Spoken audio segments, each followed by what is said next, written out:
तो कैसे हैं आप लोग। एक बार वापस से आपका स्वागत है मेरे चैनल में। और आज हम बात करेंगे इंडियन पॉलिटी का एक टॉपिक मूल अधिकार। मूल अधिकार का पार्ट 1 अपलोड कर दिया गया है, उसी के सीक्वेंस में यह पार्ट 2 है। और इसी क्रम में हम अब तक अनुच्छेद 20 तक पढ़ चुके हैं। अब इसके आगे अनुच्छेद 21 से पढ़ेंगे। अनुच्छेद 21 की बात करते यह भी हमारे भाग 3 से संबंधित है। अनुच्छेद 21 में प्राण और दैहिक स्वतंत्रता के अधिकार का उल्लेख किया गया है। किसका उल्लेख किया गया है? प्राण और दैहिक स्वतंत्रता के अधिकार का उल्लेख किया गया है। किसमें? अनुच्छेद 21 में। तो अनुच्छेद 21 के अनुसार किसी भी व्यक्ति को विधि के द्वारा स्थापित प्रक्रिया के बिना, अर्थात यदि कोई कानून नहीं बना हुआ है तो उसे प्राण और दैहिक स्वतंत्रता से वंचित नहीं किया जा सकता। अर्थात उसे किसी भी प्रकार से गिरफ्तार या परेशान या डिटेन नहीं किया जा सकता यदि कोई कानून इस तरह का नहीं है तो। अर्थात किसी भी व्यक्ति को विधि के द्वारा स्थापित प्रक्रिया के बिना प्राण व दैहिक स्वतंत्रता से वंचित नहीं किया जा सकता। अब इसके लिए एक केस है A.K. गोपालन बनाम मद्रास राज्य का केस 1950 का। तो सर्वोच्च न्यायालय ने A.K. गोपालन बनाम मद्रास राज्य के केस में निर्णय दिया था। कब? 1950 में। और उसमें क्या कहा गया कि सर्वोच्च न्यायालय ने अनुच्छेद 21 की एक व्याख्या की, लेकिन वो एक तुच्छ सी संकीर्ण सी व्याख्या थी, छोटी मोटी एक व्याख्या थी। तो सर्वोच्च न्यायालय ने उस समय अनुच्छेद 21 की व्याख्या करते हुए बताया कि विधि के द्वारा स्थापित प्रक्रिया से मतलब होता है कि न्यायपालिका केवल कार्यपालिका के जो स्वेच्छाचारी कार्य हैं उनकी समीक्षा कर सकती है, लेकिन न्यायपालिका विधायक की स्वेच्छाचारी कार्य की समीक्षा नहीं कर सकती। अर्थात यदि विधायिका कोई स्वेच्छाचारी अपने मनमर्जी से कोई कार्य करती है तो उसकी समीक्षा नहीं कर सकती न्यायपालिका, लेकिन कोई कार्यपालिका यदि स्वेच्छाचारी कार्य करती है तो उसकी तो समीक्षा कर सकती है, अर्थात उसकी जांच कर सकती है। और न्यायपालिका का मतलब होता है कानून में जैसा लिखा गया, अर्थात कानून का अक्षरतः पालन करना न्यायपालिका का कार्य है। अर्थात कानून में जो लिखा है, जैसे लिखा है, गलत लिखा हो, सही लिखा हो, लेकिन न्यायपालिका का कार्य क्या है? उसका वैसे कि वैसे पालन करना। और यदि कोई कानून अतार्किक है, अन्यायपूर्ण है, अनुचित है, नैसर्गिक न्याय के विरुद्ध है, तब भी न्यायपालिका उसकी समीक्षा नहीं कर सकती। न्यायपालिका का कार्य क्या है? केवल उसकी पालन करना है। तो पहले जो A.K. गोपालन बनाम मद्रास राज्य केस था तो उसमें सुप्रीम कोर्ट ने यह व्याख्या दी। उसी प्रकार क्या सर्वोच्च न्यायालय ने क्या कहा? प्राण और दैहिक स्वतंत्रता का अधिकार का मतलब भी एक छोटा सा मतलब है कि जीवन जीने का अधिकार का मतलब क्या होता है? केवल जीवित रहना। अर्थात किसी ने किसी को बांधा थोड़ी है। वो कहते हैं ना कि मैं जीवन जीने का अधिकार, मैं ठीक से जी नहीं पा रहा। अरे तुम्हें किसने बांध के रख रखा है? तुम्हें कौन रह रहा है जीने से? अरे तो कैसी परिस्थितियां तो दो ताकि जिससे व्यक्ति अच्छा जीवन जी सके। तो पहले ऐसा माना ही नहीं जाता था। अच्छा जीवन की तो कोई परिभाषा नहीं होती थी पहले। अच्छा जीवन तो होता ही नहीं था। तो पहले तो ये रखता था कि जीवित है बंदा, बांध के नहीं रखा, अर्थात किसी को जीवन से वंचित नहीं किया जा सकता। तो बस इतना सा ही जीवन जीने की परिभाषा थी। लेकिन जैसे मेनका गांधी केस आता, मेनका गांधी बनाम भारत संघ केस आता, तो उसमें ये व्याख्या बदल के रख दी जाती। कब? 1978 में। सर्वोच्च न्यायालय ने मेनका गांधी बनाम भारत संघ केस में 1978 में एक निर्णय दिया। और मेनका गांधी केस था ना भारत संघ के खिलाफ, तो सर्वोच्च न्यायालय ने अपने जो पहले निर्णय दिया था A.K. गोपालन केस वाला, उसको उलट के रख दिया और अनुच्छेद 21 की व्यापक अर्थ में व्याख्या की। सुप्रीम कोर्ट ने कहा कानून के द्वारा स्थापित प्रक्रिया को विधि की सम्यक प्रक्रिया से लिया जाना चाहिए। अर्थात कानून क्यों बनाया जाता है? ताकि जो हमारे नागरिक है, लोग हैं, उनको सुविधा हो सके। अर्थात सम्यक प्रक्रिया से इसका अर्थ लिया जाएगा। इसके तहत न्यायपालिका, कार्यपालिका और विधायिका दोनों के ही स्वेच्छाचारी कार्यों की समीक्षा कर सकती है। ऐसा नहीं है कि कार्यपालिका की तो कर सकती है और विधायिका की नहीं कर सकती। न्यायपालिका दोनों के कार्यों की समीक्षा कर सकती है। और विधि द्वारा स्थापित प्रक्रिया को ब्रिटेन और जापान के द्वारा अपनाया गया, जबकि विधि की सम्यक प्रक्रिया को कहाँ से अपनाया गया? अमेरिका से। तो उस न्यायपालिका ने कहा कि हम विधि की सम्यक प्रक्रिया लेंगे, अर्थात परिस्थिति के अनुसार जो प्रक्रिया होगी उसी के अनुसार उसको मानेंगे। अब विधि के द्वारा स्थापित प्रक्रिया का मतलब क्या होता है और विधि की सम्यक प्रक्रिया का मतलब क्या होता है? विधि द्वारा स्थापित प्रक्रिया का मतलब है न्यायपालिका कार्यपालिका के कार्यों की समीक्षा कर सकती है, लेकिन विधायिका के कार्यों की समीक्षा नहीं कर सकती। विधि द्वारा स्थापित प्रक्रिया का मतलब क्या होता है कि कानून बनाने का कार्य कौन करता है? विधायिका। तो इसलिए जो कानून बनाने का कार्य करता है उसकी समीक्षा नहीं कर सकती, लेकिन यदि कानून को पालन करने में कोई गलती हो रही है, अर्थात कार्यपालिका के कार्य की समीक्षा कर सकती है। तो कानून के पालन करने में यदि कोई दिक्कत आ रही है तो न्यायपालिका उसका समीक्षा करेगी, लेकिन कानून बनाने में यदि कोई दिक्कत है तो उसकी समीक्षा नहीं करेगी। इसे हम कहते हैं विधि की स्थापित प्रक्रिया। जबकि विधि की सम्यक प्रक्रिया का मतलब होता है कि कानून बनाने और कानून पालन करना दोनों ही मामलों में उसके समीक्षा की जा सकती है। तो हम आगे देखते हैं कि विधि की सम्यक प्रक्रिया का मतलब क्या है। कि विधि की सम्यक प्रक्रिया का मतलब है न्यायपालिका, कार्यपालिका और विधायिका दोनों के कार्यों की समीक्षा कर सकती है। यदि कोई कानून अतार्किक है, अन्यायपूर्ण है, अनुचित है और नैसर्गिक न्याय के विरुद्ध है तो न्यायपालिका क्या उसकी समीक्षा कर सकती है। कि यदि कोई कानून क्या अतार्किक है, अन्यायपूर्ण है, अनुचित है, नैसर्गिक न्याय के विरुद्ध है तो न्यायपालिका क्या कर सकती है, उसकी समीक्षा कर सकती है। और सुप्रीम कोर्ट ने उसके बाद क्या साफ साफ बता दिया कि न्यायालय किसी कानून के अक्षरशः पालन करने के लिए बाध्य नहीं है। कि न्यायपालिका का स्थापना इसलिए नहीं की गई कि जैसा लिखा हुआ है वैसा का वैसा उसका पालन किया जाए। न्याय की क्या एक सम्यक प्रक्रिया होनी चाहिए कि अर्थात जो न्याय उचित हो वही दिया जाएगा। तो न्यायपालिका की स्थापना इसलिए की गई है। और ये सुप्रीम कोर्ट ने कब कहा, जब मेनका गांधी वाद आता है। तो इस तरह सुप्रीम कोर्ट ने जीवन जीने के अधिकार की भी व्यापक व्याख्या की। पहले ही माना जाता आप सांस ले रहे हो इसका मतलब आप जीवित हो। तो सुप्रीम कोर्ट ने माना कि केवल जीवित रहने का मतलब सांस लेना नहीं है, बल्कि सांस तो जानवर भी लेते हैं, अर्थात पशुवत जीवन जीने को जीवन थोड़ी कहा जा सकता है। जीवन जीने का मतलब होता है कि मानव गरिमापूर्ण जीवन जिए, यह संपूर्ण गुणवत्तापूर्ण मूल्यवान अर्थपूर्ण जीवन होना चाहिए। ऐसे नहीं कि जैसे कीड़े मकोड़े या जानवर जैसे जीवन जिए। फिर सबने पूछा कि ऐसा कौन सा जीवन होता है, तो हम बताते हैं, सुप्रीम कोर्ट ने कहा हम बताएंगे जीवन जीने के अधिकार का मतलब कौन कौन सी व्याख्याएं आती है इसके अंदर। कि व्यक्ति यदि गरिमापूर्ण जीवन जीता है तो इसके लिए कौन कौन से अधिकार उसके पास होने चाहिए। इसका मतलब है कि मानवीय प्रतिष्ठा के साथ जीवन जीने का अधिकार होना चाहिए, जीवन की रक्षा का अधिकार होना चाहिए, उसकी स्वास्थ्य का अधिकार होना चाहिए, स्वस्थ पर्यावरण का अधिकार होना चाहिए, प्रदूषण रहित जल और वायु अर्थात हानिकारक उद्योगों से सुरक्षा का अधिकार होना चाहिए, निजता का अधिकार होना चाहिए अर्थात उसकी एक प्राइवेसी होती है, प्राइवेसी का उसके पास अधिकार होना चाहिए, अमानवीय व्यवहार के विरुद्ध अधिकार होना चाहिए, आश्रय का अधिकार होना चाहिए अर्थात वो कहीं भी रह सके इस प्रकार का अधिकार होना चाहिए, हथकड़ी लगाने के विरुद्ध अधिकार होना चाहिए, 14 साल से कम आयु की निःशुल्क शिक्षा का अधिकार होना चाहिए, कोई भी केस हो तो उसकी त्वरित सुनवाई का अधिकार होना चाहिए, निःशुल्क कानून सहायता का अधिकार होना चाहिए, एकांत कारावास के विरुद्ध अधिकार, साथ ही साथ निष्पक्ष सुनवाई का अधिकार, प्रतिष्ठा का अधिकार, देर से फांसी के विरुद्ध अधिकार, राज्य के बाहर न जाने का अधिकार, सूचना का अधिकार, विदेश यात्रा का अधिकार, सरकारी अस्पतालों में समय पर उचित इलाज का अधिकार, पहाड़ी जितने भी क्षेत्र है उसमें रास्ता बनवाने का अधिकार अर्थात मार्ग का अधिकार, बंधुआ मजदूरी के खिलाफ अधिकार, सार्वजनिक फांसी के विरुद्ध अधिकार। तो इस तरह के जो अधिकार हैं, तो इसी क्रम में और भी अधिकार हैं जो जीवन जीने के अधिकार के अंदर शामिल होते हैं। जैसे कि हमारे हिरासत में शोषण के विरुद्ध अधिकार, महिलाओं के साथ आदर और सम्मानपूर्ण व्यवहार का अधिकार, आपातकालीन चिकित्सा सुविधा का अधिकार, कैदी के लिए जीवन की जो मूलभूत आवश्यकताएं होती है उनका अधिकार, नींद का अधिकार, सोने का अधिकार मतलब सजा के फैसले पर अपील का अधिकार, उचित बीमा पॉलिसी कराने का अधिकार, सामाजिक सुरक्षा, परिवार की सुरक्षा का अधिकार, बेड़ियों के खिलाफ अधिकार, सामाजिक और आर्थिक न्याय और सशक्तिकरण का अधिकार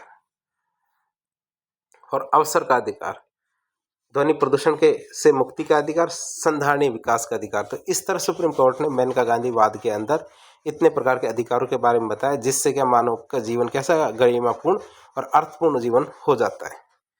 अब बात करते हैं अनुच्छेद 21A की। 21A बाद में जोड़ा गया, 86वें संविधान संशोधन 2002 के द्वारा 21A जोड़ा गया। तो संविधान 21A की बात करें तो ये भी भाग 3 के अंदर है और इस अधिकार को हम कहते हैं शिक्षा का अधिकार। 21A के अधिकार को हम क्या बोलते हैं, शिक्षा का अधिकार। और शिक्षा के अधिकार का मतलब है 6 से 14 साल तक के बच्चे को अनिवार्य और निःशुल्क शिक्षा उपलब्ध कराई जानी चाहिए और ये बच्चे का क्या अधिकार है।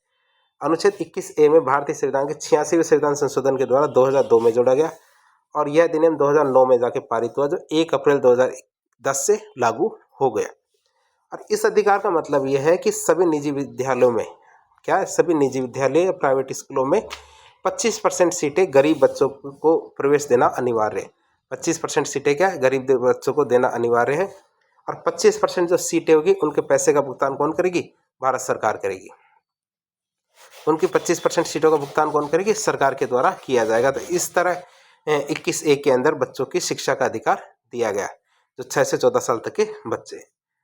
अब आगे बात करें अनुच्छेद 22 की। अनुच्छेद 22 में क्या आता है, ये भी हमारे भाग 3 का हिस्सा है। 22 में लिखा हुआ है कुछ दशाएं अर्थात बहुत सारी परिस्थितियां ऐसी हैं उसमें गिरफ्तारी और निरोध के विरुद्ध संरक्षण का अधिकार। तो आप निरोध तो समझते होंगे, निरोध किसे कहते हैं।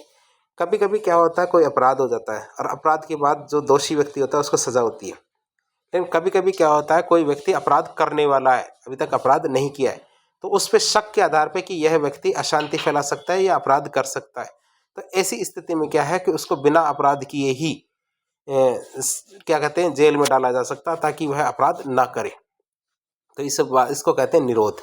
तो जैसे कई बार क्या है, 26 जनवरी के अवसर होते हैं, 15 अगस्त के अवसर या कोई विशेष अतिथि आते हैं, तो कई बार उनको जो अपराधी होते हैं जिन पर शक होता है कि ये अशांति फैला सकते हैं या फिर कोई आतंकवादी घटना घटित कर सकते हैं, तो इसलिए क्या उनको गिरफ्तार किया जा सकता है।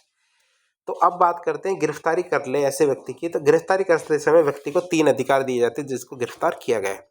सबसे पहले तो उसको गिरफ्तारी का कारण जानने का अधिकार है कि उसे क्यों गिरफ्तार किया गया है।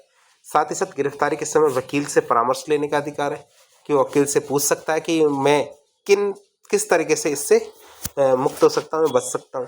24 घंटे के भीतर मजिस्ट्रेट के सामने प्रस्तुत करने का अधिकार, अर्थात 24 घंटे के भीतर मजिस्ट्रेट के सामने प्रस्तुत होने के अधिकार की बात करें तो इसमें आने जाने का वक्त शामिल नहीं है। यदि आप कहो कि मजिस्ट्रेट तो बहुत दूर रहता है और आने जाने में 24 घंटे लग गए, तो भैया 24 घंटे में ये वाला टाइम नहीं गिना जाएगा। 24 घंटे तो केवल जेल की गिनी जाएगी कि कस्टडी में कितना टाइम है, तो 24 घंटे ज़्यादा कस्टडी की बात कर रहे हैं।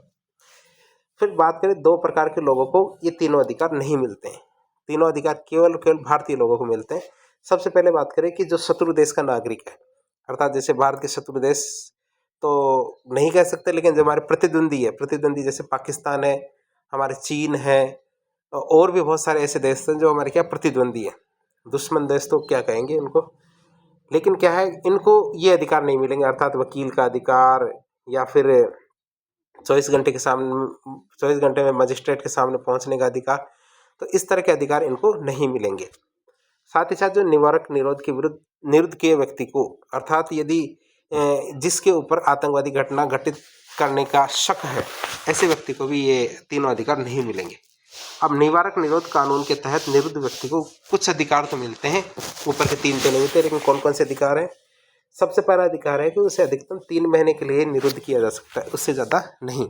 उसे क्या है, अधिकतम 3 महीने के लिए निरुद्ध किया जा सकता है। इससे अधिक अवधि के लिए बढ़ाने के लिए हाई कोर्ट के न्यायाधीश से गठित एक सलाहकारी बोर्ड की सिफारिश जरूरी है। अर्थात एक बोर्ड बनेगा, सलाहकारी बोर्ड, और सलाहकारी बोर्ड में क्या हाई कोर्ट का एक जज होगा, क्या हाई कोर्ट के जज के द्वारा ही एक गठित बोर्ड किया जाएगा, और वो बोर्ड यदि सिफारिश करता है तभी किसी भी व्यक्ति को 3 महीने से अधिक अवधि के लिए निरुद्ध किया जा सकता है। और निरुद्ध व्यक्ति को गिरफ्तारी का कारण बताया जाना चाहिए, जरूरी हो या जनहित की बात हो तो बताने से मना भी किया जा सकता है कि उसे गिरफ्तारी का कारण बताया जाएगा, और यदि जरूरी हो तो कारण ना भी बताए तो भी कोई बड़ी बात नहीं है। साथ ही साथ निरुद्ध व्यक्ति अपने प्रतिनिधि के माध्यम से निरोध के विरुद्ध न्यायालय में अपील कर सकता है। खुद तो नहीं कर सकता, लेकिन अपने प्रतिनिधि को कह सकता है कि न्यायालय में इसके खिलाफ अपील करे कि मुझे गलत तरीके से गिरफ्तार किया गया। कि अब संसद क्या इस मामले में कुछ प्रावधान कर सकती है। संसद जो निरोध वाले मामले हैं, तो निरुद्ध करने के मामले हैं, तो उसमें कौन कौन से प्रावधान कर सकती है। संसद क्या है, विशेष प्रकार के केस और स्थितियां, अर्थात ऐसा केस आ जाए, ऐसी स्थिति आ जाए जिसमें निरोध की अवधि 3 महीने से अधिक भी हो सकती है, तो संसद ऐसा प्रावधान कर सकती है। फिर निरोध किए गए व्यक्ति की अधिकतम अवधि का निर्धारण भी कर सकती है कि अधिकतम कितने महीने तक या कितने समय तक व्यक्ति को निरोध किया जाएगा। तो इस बात का निर्धारण भी संसद के द्वारा किया जा सकता है। जो सलाहकारी बोर्ड है उसकी जांच की प्रक्रिया किस प्रकार होगी, उसमें कौन कौन से सदस्य होंगे, कितने समय तक जांच की जाएगी और उसका रिजल्ट कितने समय में दिया जाएगा, तो इस बात की प्रावधान भी संसद के द्वारा किया जा सकता है। भारतीय संविधान के 44वें संविधान संशोधन के माध्यम से क्या निरोध करने की अवधि को 3 माह से घटा के 2 माह कर दिया गया था। क्या किया गया, 44वें संविधान संशोधन से पहले क्या होता था, किसी भी व्यक्ति को निरुद्ध किया जाता था 3 महीने क्या साल 2 साल तक उसको निरुद्ध करके रखा जाता था। लेकिन 44वें संविधान संशोधन के तहत जनता पार्टी की सरकार ने इस निरोध की अवधि को 3 महीने से घटा के 2 महीने कर दिया गया, लेकिन अभी तक इसको लागू नहीं किया गया। कानूनों में तो इसको 2 महीने कर दिया गया, लेकिन लागू नहीं हो पा रहा है। अब खास बात देखें तो निरुद्ध की कानून है ना, जो संसद और राज्य विधानमंडल अर्थात केंद्र सरकार और राज्य सरकार दोनों निरोधक कानून बना सकती है। निम्नलिखित विषयों पर केवल संसद कानून बना सकती है और कौन कौन से विषय हैं जिस पर दोनों कानून बना सकते हैं। तो पहली बात करें कि रक्षा मामला, विदेश मामला और देश की सुरक्षा, तीन ऐसे मामले हैं जिसमें तो केवल और केवल संसद ही निरोधक कानून बना सकती है। और संसद और राज्य विधानमंडल दोनों ऐसे कौन कौन से मामले हैं जिन पर दोनों कानून बना सकते हैं। ये आता है हमारा राज्य की सुरक्षा, लोक व्यवस्था अर्थात अनुच्छेद 144, 151, समुदाय के लिए जो आवश्यक वस्तुओं की खरीद और सेवाओं की आपूर्ति सुनिश्चित करना। तो ऐसे मामलों में संसद और राज्य विधानमंडल अर्थात केंद्र सरकार और राज्य सरकार दोनों ही कानून बना सकते हैं।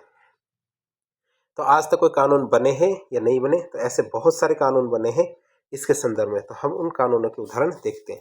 जैसे एक निवारक निरोध अधिनियम बना था 1950 का, लेकिन इस अधिनियम को 1969 में समाप्त कर दिया गया। तो आप इनके नाम याद रखेंगे, कब बना कब खत्म हुआ, तो ये भी याद रखेंगे। दूसरा कानून बना आंतरिक सुरक्षा व्यवस्था अधिनियम 1971 में बनाया गया। आंतरिक सुरक्षा व्यवस्था अधिनियम कब बनाया गया? 1971 में।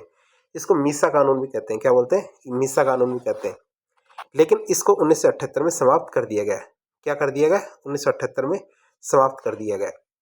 अगला कानून बनता है विदेशी मुद्रा का संरक्षण और तस्करी निवारण अधिनियम, क्या जिसको कोफेपोसा भी कहते हैं। क्या कहते हैं? कोफेपोसा भी कहते हैं। किसे? विदेशी मुद्रा का संरक्षण और तस्करी निवारण अधिनियम। तो ये 1974 में बनाया गया था। कब बनाया गया था? 1974 में बनाया गया था। अगला हमारा NASA अर्थात जो 1980 के अंदर है, 1980 के अंदर राष्ट्रीय सुरक्षा अधिनियम बनाया गया था। फिर इसके बाद आता है हमारा टाडा। क्या आता है? टाडा 1985 के अंदर टाडा बनाया गया था। तो इसी के तहत क्या संजय दत्त को 1992 में गिरफ्तार किया गया था। इसी के तहत क्या किया था? संजय दत्त को गिरफ्तार किया गया था 1992 के अंदर। टाडा का मतलब होता है आतंकवादी एवं विध्वंसक क्रियाकलाप निवारण अधिनियम, जिसको कहते हैं टाडा। और फिर नया कानून बना आतंकवादी एवं विध्वंसक क्रियाकलाप अधिनियम। इसको 1995 में समाप्त कर दिया गया। 85 में बना, 95 में खत्म कर दिया गया। फिर इसके बाद कानून बनता है पोटा कानून। पोटा का होता है प्रिवेंशन ऑफ टेररिज्म एक्ट अर्थात आतंकवादी निवारक अधिनियम। ये 2002 में बनाया गया और 2004 में खत्म कर दिया गया। ठीक है, 2002 में बनाया गया, 2004 में खत्म कर दिया गया। तो अब क्या है कि कौन सा कानून? अब तो सारे कानून तो खत्म हो गए। इसका मतलब अब कौन सा चल रहा है? UAPA, unlawful activities prevention act. तो ये वाला चल रहा है इस टाइम पे। तो यदि कोई आतंकवादी घटना या फिर ऐसी घटना करता है जिससे देश की सुरक्षा को खतरा हो, तो UAPA कानून के तहत उसको निरुद्ध किया जा सकता है। अगला कानून आता है हमारा अनुच्छेद 23 और 24 के अंदर। तीसरा अधिकार हमारा शोषण के विरुद्ध अधिकार, और शोषण के विरुद्ध अधिकार भाग 3 के अंदर शामिल किया गया है। अनुच्छेद 23 और अनुच्छेद 24 में शोषण के विरुद्ध अधिकार का उल्लेख किया गया। और शोषण के विरुद्ध अधिकार में कौन कौन सी चीजें शामिल होती है ये देखते हैं। तो इसमें क्या 2 अनुच्छेद शामिल होते हैं। कौन कौन से? 2 अनुच्छेद, अनुच्छेद 23 और अनुच्छेद 24। तो एक एक करके इन अनुच्छेदों के बारे में बात करें। अनुच्छेद 23 का उल्लेख है कि भारतीय संविधान के भाग 3 में किया गया। अनुच्छेद 23 में क्या लिखा हुआ है कि मानव दुर्व्यापार, बलात् श्रम, इसके प्रतिषेध का उल्लेख किया गया है कि मानव दुर्व्यापार और बलात् श्रम इसको रोका जाना चाहिए। इसके अनुसार मनुष्य में 3 चीजें शामिल हैं, तो पुरुष, महिला और बच्चे, इनकी न तो खरीद की जा सकती है न बिक्री, अर्थात इनकी खरीद और बिक्री, इस पर रोक लगाई गई। साथ ही साथ दास प्रथा, वेश्यावृत्ति और देवदासी प्रथा, इस पर भी प्रतिबंध लगाया गया है। तो क्या है? मनुष्य अर्थात पुरुष, महिला और बच्चे, इनकी खरीद और बिक्री, इस पर रोक लगाई गई। साथ ही साथ दास प्रथा, वेश्यावृत्ति और देवदासी प्रथा, इन पर प्रतिबंध लगाया गया है। ये जो कृत्य हैं इसको इन पर दंडित करने के लिए संसद ने एक कानून बनाया, जो कि अनैतिक दुर्व्यापार निवारण अधिनियम 1956। अर्थात इन कृत्यों को, जो हमारे मनुष्यों की खरीद बिक्री और वेश्यावृत्ति, दास प्रथा और देवदासी प्रथा, इस पर रोक लगाने के लिए अनैतिक दुर्व्यापार निवारण अधिनियम 1956 बनाया गया है। अनुच्छेद 23 की बात करें तो अनुच्छेद 23 क्या करता है? बेगार प्रथा, बलात् श्रम और बंधुआ मजदूरी, इन पर भी प्रतिबंध लगाता है। किंतु जनहित में राज्य क्या अनिवार्य सेवा तो ले ही सकता है। अर्थात यदि कोई युद्ध की स्थिति आ जाए तो सरकार क्या है, बिना पैसे के क्या कर सकती है? अनिवार्य सेवा ले सकती है। कुछ मिनिमम पैसे के अंदर अनिवार्य सेवा ले सकती है। लेकिन यह सेवा क्या बेगार प्रथा, बलात् श्रम और बंधुआ मजदूरी में शामिल नहीं होगी। और लेकिन इस जो अनिवार्य सेवा, इसमें धर्म, निर्जातीयता, वर्ग और जाति, इसके आधार पर भेदभाव नहीं होगा। करेंगे तो सभी को शामिल किया जाएगा। आगे बात करें बलात् श्रम की, तो बलात् श्रम में आर्थिक परिस्थितियों में उत्पन्न जो बाध्यता होती है, न्यूनतम मजदूरी में से कम पर काम करवाना, ये सब भी शामिल होते हैं। अर्थात ऐसा नहीं किया जा सकता। बेगारी का मतलब होता है बिना पैसे के काम करना, अर्थात बिना पारिश्रमिक के कार्य करवाना।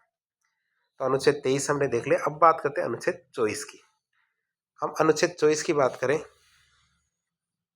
तो अनुच्छेद 24 भी हमारे भाग 3 के अंदर, अनुच्छेद 24 में जो फैक्ट्री इत्यादि में बालकों के नियोजन के प्रतिशत का उल्लेख किया गया, अर्थात फैक्ट्री इत्यादि में के बच्चों के नियोजन को रोका गया, अर्थात बच्चों को आप लगा नहीं सकते हैं फैक्ट्री इत्यादि। अब इसके लिए एक अधिनियम लाया गया, बाल एवं किशोर श्रम निषेध अधिनियम विनियमन अधिनियम 1916 तो 2016। कानून का नाम है बाल एवं किशोर श्रम निषेध एवं विनियमन अधिनियम 2016। तो ये अधिनियम क्या कहता है कि 14 साल से कम उम्र के जो बच्चे हैं इनको किसी भी प्रकार की व्यावसायिक गतिविधि में नियोजन का प्रतिषेध है। अर्थात जो 14 साल से कम उम्र के बच्चे हैं ये किसी भी जो व्यावसायिक गतिविधि होती है इसके अंदर शामिल नहीं होंगे। क्या होंगे? किसी भी व्यावसायिक गतिविधि के अंदर शामिल नहीं होंगे। बस वो छोटा मोटा यदि पारिवारिक कोई व्यवसाय है तो पारिवारिक व्यवसाय के अंदर हाथ बटा सकते हैं। वो क्या? पारिवारिक व्यवसाय के अंदर हाथ बटा सकते हैं। इसके अलावा वो किसी भी प्रकार की व्यवसायिक गतिविधि में शामिल नहीं होंगे। अब बाल एवं किशोर श्रम अधिनियम 2016 है। इसमें किशोरों के लिए खतरनाक उद्योग है, ये खतरनाक व्यवसाय, उसमें नियोजन का प्रतिषेध किया गया है। और किशोरों का मतलब माना जाता है 14 साल से 18 साल की आयु के बच्चे। 14 साल से 18 आयु के बच्चे हैं, इनको क्या है? खतरनाक व्यवसाय में नियोजन का प्रतिषेध किया गया है, बाकी में नहीं। अब बाल एवं किशोर श्रम अधिनियम का उल्लंघन किए जाने पर 6 महीने से लेकर 2 साल तक की सजा, साथ ही साथ 20,000 से लेकर 50,000 रुपये तक का जुर्माना हो सकता है। पहली बार में तो क्या है कि उनके जो अभिभावक है उनको माफ़ कर दिया जाता है, लेकिन दूसरी बार में तो ये सज़ा दी जाती है। और यदि वह बार बार ऐसे कार्य करता है अपना, अर्थात अपने बच्चों को जो फैक्ट्रियों में या फिर नियोजन में लगाता है, कार्य लगाता है, तो अपराध को दोहराया जाता है। तो 1 साल से 3 साल की सजा का प्रावधान किया गया है किसको? अभिभावक को। अब आता है हमारी चौथा अधिकार हमारा धार्मिक स्वतंत्रता का अधिकार। धार्मिक स्वतंत्रता का अधिकार भी हमारे भाग 3 के अंदर दिया गया है। इसके अंदर हमारे 4 अनुच्छेद 25, 26, 27 और 28, अर्थात 25, 26, 27, 28 के अंतर्गत क्या है? हमें धार्मिक स्वतंत्रता का अधिकार दिया गया है। तो एक एक करके हम अनुच्छेदों के बारे में बात करें। सबसे पहले आता है अनुच्छेद 25। तो अनुच्छेद 25 क्या कहता है? ये भी हमारे भाग 3 का हिस्सा है। अनुच्छेद 25 के अनुसार अंतःकरण की धर्म को अबाध रूप से मानने की और आचरण करने की और प्रचार प्रसार करने की समानता है। अर्थात सभी व्यक्तियों को, जो भारत के नागरिक है, उनको क्या है? अंतःकरण की स्वतंत्रता दी गई है।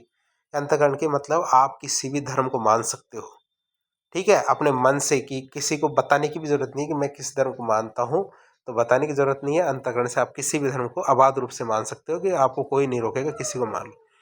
दूसरी चीज़ आचरण करने की, जैसा आप हिंदू धर्म को मानते हो तो हाथ जोड़िए, मंदिर बनाइए, ताबीज़ पहनिए या तिलक लगाइए, आपकी जो इच्छा हो, आपके धर्म के अनुसार जो आचरण करने के लिए कहा जाता है आप उस वैसा आचरण कर सकते हो। साथ ही साथ अपने धर्म का प्रचार प्रसार भी कर सकते हो। तो आप आपकी धार्मिक पुस्तकों को बांटिए, चाहे कुछ भी कीजिए। अनुच्छेद 25 के अंदर ये तीनों चीज़ें आपको दी गई है कि आप धर्म को अबाध रूप से मानिए, धर्म के अनुसार क्या आप आचरण कीजिए, साथ ही साथ अपने धर्म का प्रचार प्रसार भी कीजिए। तो सभी धर्मों को इसमें समानता दी गई है, अर्थात किसी भी धर्म को न तो ज़्यादा माना गया है न कम माना गया है। अब अनुच्छेद 25 में ऐसा नहीं है कि बिल्कुल असीमित रूप से समान अधिकार दिए गए। इसमें क्या है? आप कौन से कार्य नहीं कर सकते, आपके कारण कि देश की लोक व्यवस्था नहीं बिगड़नी चाहिए, नैतिकता नहीं बिगड़नी चाहिए, स्वास्थ्य के आधार पर इस पर रोक लगाई जा सकती है, और अन्य मूल अधिकार है जिसके आधार पर रोक लगाई जा सकती है। तो ये कुछ चीज़ें हैं, तो इसके आधार पर रोक लगाई जा सकती है। अब बात करें अनुच्छेद 25 की, तो अनुच्छेद 25 भारतीय नागरिकों के साथ साथ गैर भारतीय नागरिक होते हैं उनको भी मिला हुआ, अर्थात जो दूसरे देशों के नागरिक है वो भी अपने अपने धर्मों को भारत के अंदर मान सकते हैं, और उनको भी बराबर की समान प्रकार की स्वतंत्रता मिलेगी। अब धार्मिक आचरण संबंधी जो भी विवाद होते हैं उनके समाधान के लिए सर्वोच्च न्यायालय ने 1954 में धर्म की जो अनिवार्यता का सिद्धांत रखा था। क्या कहा? कि यदि कोई भी व्यक्ति अपने जो धार्मिक आचरण करना चाहता है तो उसमें वह केवल उन्हीं आचरणों को मानेगा जो उसकी धर्म की अनिवार्यता का सिद्धांत है। अगर यदि वह ऐसे आचरण को मानता है जो धर्म की अनिवार्यता के अंदर नहीं आते, तो सरकार और न्यायालय उनको मानने से रोक लगा सकता है। जैसे कि हमारे शिरूर मठ केस था, उसमें कई बार आप देखते होंगे मंदिर या मठ या बहुत सारे जो धार्मिक संस्थान है उसमें महिलाओं के प्रवेश पर रोक लगा दी जाती है। तो महिलाओं का प्रवेश ये धार्मिक अनिवार्यता सिद्धांत के अंदर नहीं आता है। तो इस प्रकार के जो केस होंगे उसमें आपको स्वतंत्रताएं नहीं मिलेगी।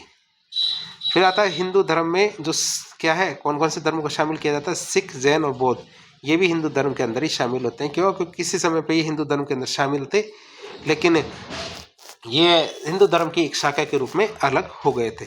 सिख धर्म में कृपाण रखना एक अनिवार्य अंग माना जाता है, इसलिए उसे हथियार न मान के एक धर्म का एक हिस्सा माना जाता है, तो इसलिए उसको मना नहीं करते। फिर आगे बात करें कि अनुच्छेद 26 की, तो अनुच्छेद 26 क्या कहता है, ये भी भाग 3 का हिस्सा है। अनुच्छेद 26 में धार्मिक मामलों में प्रबंधन का उल्लेख किया गया है, अर्थात यदि आप धर्म को मानते हो और धार्मिक मामले में क्या है कि जैसे आप मंदिर बना सकते हो, मस्जिद बना सकते हो, गिरजाघर, गुरुद्वारा, कुछ भी बना सकते हो। क्यों? क्योंकि इससे हम धार्मिक मामलों को प्रबंधन की बात करेंगे। धार्मिक और धर्मार्थ उद्देश्य के लिए आप संस्थाओं की स्थापना कर सकते हो, उनका प्रशासन कर सकते हो और आपको ये पूरा पूरा अधिकार है। धार्मिक संस्थान और धार्मिक मामलों का प्रबंधन आप स्वयं कर सकते हो। धार्मिक उद्देश्य से चलाई गई चल और अचल संपत्ति अर्जित करने का अधिकार है, अर्थात धर्म जो हमारे मंदिर, मस्जिद, इनके नाम पे आप बिजली का कनेक्शन ले सकते हो, पानी का कनेक्शन ले सकते हो, बहुत सारे कार्य है जो कर सकते हो। खाता खुला सकते हो बैंक के अंदर, समितियां चला सकते हो, ट्रस्ट चला सकते हो। तो विधि के तहत संपत्ति का प्रशासन करने का अधिकार भी आपको रहेगा, अर्थात मंदिर के नाम पे आप उनकी संपत्ति को अर्जित भी कर सकते हो और उनका प्रशासन भी कर सकते हो। जहां अनुच्छेद 25 क्या है, व्यक्तिगत स्वतंत्रता देता है, वहीं अनुच्छेद 26 क्या कहता है, समुदाय को सामूहिक अधिकार देता है। फिर आता है हमारा अनुच्छेद 27। अनुच्छेद 27 भाग 3 का हिस्सा है। अनुच्छेद 27 के अनुसार राज्य को किसी भी धर्म विशेष के प्रोत्साहन के लिए कर लगाने का अधिकार नहीं देता है, अर्थात राज्य क्या है कि किसी भी धर्म को प्रोत्साहन नहीं देगा, सभी धर्मों को क्या है समान रूप से मानेगा, किसी भी धर्म को क्या प्रोत्साहन नहीं देगा। और प्रोत्साहन देने के नाम पे क्या है कि राज्य या सरकार कर नहीं लगा सकती है, क्या टैक्स नहीं लगा सकती, ये साफ साफ बताया गया है, क्या टैक्स नहीं लगाया जा सकता, लेकिन राज्य क्या शुल्क लगा सकता है। अब आप सोचेंगे शुल्क और कर में फिर अंतर क्या रहा, पैसे तो लग ही गए। जैसे कि हमारे कुंभ का मेला लगता है, कुंभ के मेले में जो वहाँ के नगर निगम या फिर नगर परिषद है उसके द्वारा काफ़ी सारी व्यवस्थाएं की जाती है, जैसे शौचालय की व्यवस्था होती है, सफाई की व्यवस्था होती है, या फिर जो टेंट की व्यवस्था होती है कि जिसमें जो श्रद्धालु आते हैं वो रहेंगे। तो जैसे 2 रुपये, 4 रुपये या फिर 10 रुपये इस प्रकार के शुल्क लगाए जा सकते हैं ताकि वहाँ पे व्यवस्था को बनाया जा सके। क्यों? क्योंकि इस पैसे का उपयोग उस जो व्यवस्था है, जैसे कुंभ का मेला है या बहुत सारी ऐसी व्यवस्थाएं होती हैं, उनको सुचारू रूप से करने के लिए काम में लिया जाता है। तो इस प्रकार के शुल्क तो लगाए जा सकते हैं, लेकिन कर नहीं लगाया जाएगा। क्या? कर नहीं लगाया जाएगा। ये हमारे अनुच्छेद 27 में लिखा गया है। फिर आता है हमारा अनुच्छेद 28। अनुच्छेद 28 क्या कहता है? अनुच्छेद 28 में दिया गया भाग 3 के अंदर अनुच्छेद 28 में कहा गया है कि धार्मिक शिक्षा की जो कक्षा होगी उसमें उपस्थित ना होने का अधिकार यदि कोई व्यक्ति किसी भी धर्म से संबंधित है, जैसे मान लो कोई भी व्यक्ति मुस्लिम धर्म से संबंधित है, हिंदू धर्म से संबंधित, ईसाई धर्म से, तो यदि कोई भी संस्थान जो उनकी धार्मिक शिक्षाओं का प्रचार प्रसार कर रहा है और उस धर्म का व्यक्ति यदि उन शिक्षाओं को नहीं लेना चाहता तो यह उसका अधिकार है, आप उससे जबरदस्ती नहीं कर सकते हैं। कोई भी संस्थान, कोई भी व्यक्ति दूसरे व्यक्ति से जबरदस्ती नहीं करेगा कि वह उन शिक्षाओं को ग्रहण करे जो उस धर्म से संबंधित है। यह उसकी इच्छा है, उसकी इच्छा है तो धार्मिक शिक्षाओं को ग्रहण करे, और इच्छा नहीं है तो धार्मिक शिक्षाओं को ग्रहण नहीं भी करेगा। अनुच्छेद 28 के अनुसार सरकारी विद्यालयों में कभी भी धार्मिक शिक्षा नहीं दी जाएगी, अर्थात जितने भी सरकार के द्वारा संचालित विद्यालय हैं उन विद्यालयों में किसी भी प्रकार की धार्मिक शिक्षा नहीं दी जाएगी। निजी विद्यालय में धार्मिक शिक्षा दे सकते हैं, इसीलिए लेकिन वो क्या है, किसी को धार्मिक शिक्षा लेने के लिए बाध्य नहीं कर सकते। प्राइवेट स्कूल है उसमें जैसे मान लो गुरुकुल कांगड़ी है, संस्कृत विद्यालय है, या फिर हमारे जो मदरसे हैं, तो बहुत सारे ऐसे विद्यालय होते हैं जो निजी विद्यालय होते हैं, और ये क्या होते हैं, धार्मिक शिक्षा दे सकते हैं, लेकिन धार्मिक शिक्षा लेने के लिए थोड़ी बाध्य कर सकते हैं कि आप सबको धार्मिक शिक्षा लेनी ही पड़ेगी, ऐसा नहीं कर सकते।